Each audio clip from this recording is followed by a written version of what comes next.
Alright, so today is August 16th here, and what I wanted to review was about 6 months ago I purchased this Craftsman 10-inch contractor saw. It's the model 21833, and it's a beautiful thing. I purchased it, I've been using it for 6 months. I haven't really done a review on it, and some people have encouraged me to do so. Today it's selling for, well, it's normally $6.50. There's a $50 promotional rate, so you can get it for $5.99. But, you know, you can make the purchase if you want. I knew that at the time I was purchasing it, it was $4.95, but I had those Shop Your Way points, so I ended up paying about $4.50. So it was $650. I got it for $4.58. I had it in my shopping cart for probably about 3 months, waiting for it to go any lower, and this is about the best rate that I was able to get. But anyways, I just wanted to show you what the Sears website looks like, and you know, I can't say enough good things about it, but why don't we go downstairs and I will do a review of what I've set up here. And alright, and here we go. I've got everything all set up. As you can see, there are a few accessories that I've added. One would be just an anti-fatigue mat, which seems like I got a little bit more better footing when I'm working on it anyways. I did a Outfeed Table designed. I got that online. I can find the link for you. Also, a Harbor Freight tool purchase with this little cart. I think they're around $50. I think this was on sale for $40, and I had one of those 20% coupons, so I think I paid about $35 for this. And it's nice because it fits in perfectly, and if you're working on something or you got spare wood, you can easily set it aside. It kind of takes that void out and gives you a little bit more working space. So let me show you some of the features of it. Again, I've been using it for about 6 months. As you see, I actually was going to make an insert for it, but I found these Lee Craft inserts that work really well. When I initially started using it, I was cutting large sheet goods. So I took the blade guard out, but I left the riving knife in. And this is the blade, this is the insert that came with it. And for that, it worked perfectly, and I was able to raise it up for thicker. But for day-to-day use, the cuts I make, this insert, which is really heavy duty, it's a really good quality insert. It's by Lee Craft. I do that. One of the other features is the fence. I've had a lot of luck using it. It took a little bit of tuning up to do, some fine adjustments, but now, instead of measuring my 5 inches or 4, 3.5 or whatever it might be, I'm pretty confident with using the measurements right on the actual fence that came with it. Once you get that fine tuned in, you really feel confident that it's going to cut the width that you want.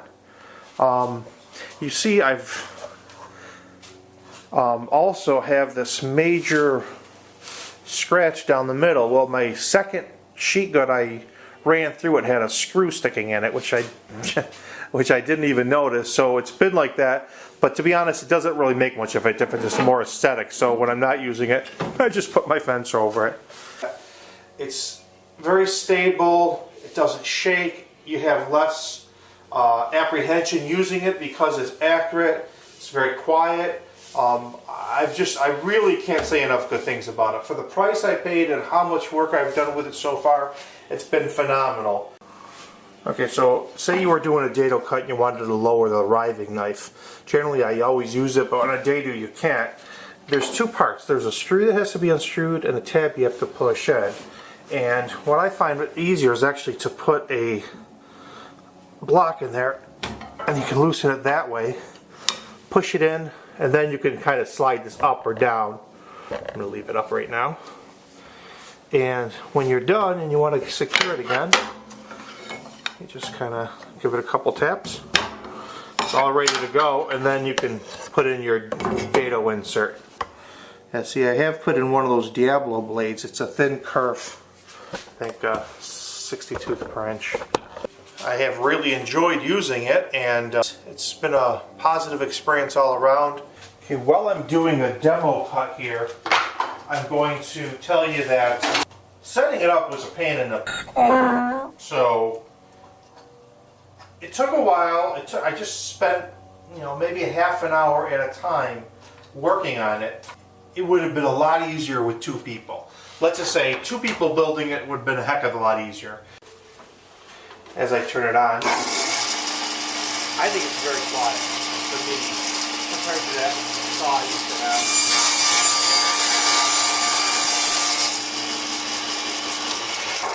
I would definitely keep the riving knife open and up, well worth it, and be safe with it, and I highly recommend it for the price and what I paid setting it up.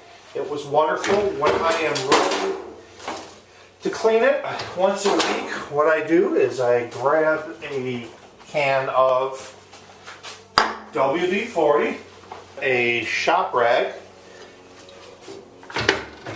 slide it out of the way, give it a quick once over, unplug it, safety first, lower down the blade, and give it a nice clean down.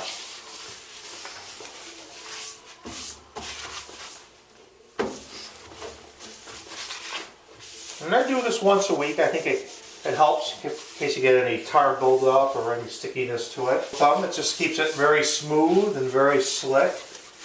I would recommend doing it at least once a week or after at least a big project if you're using it regularly. And as you can see, it gives a very slick, slippery surface, and that's what you want. So anyways, thanks for watching my review. I'm glad that I was asked to do it. And if you're looking about getting your first contractor saw for the price and quality, I definitely would recommend it. I appreciate you subscribing to my site, and if you need any other questions answered or requests on videos, I'm here for you. Again, this is Chris Demetrick, and it's the Dem, and please subscribe if you haven't already. Have a great day. Oh, and you know, you might be a woodworker. You buy wood glue by the gallon. You might be a woodworker if when you go out to get a stripper, you come home with this. You might be a woodworker when you say, "Hey babe, you want to see my wood?" And you show her this. Have a great day.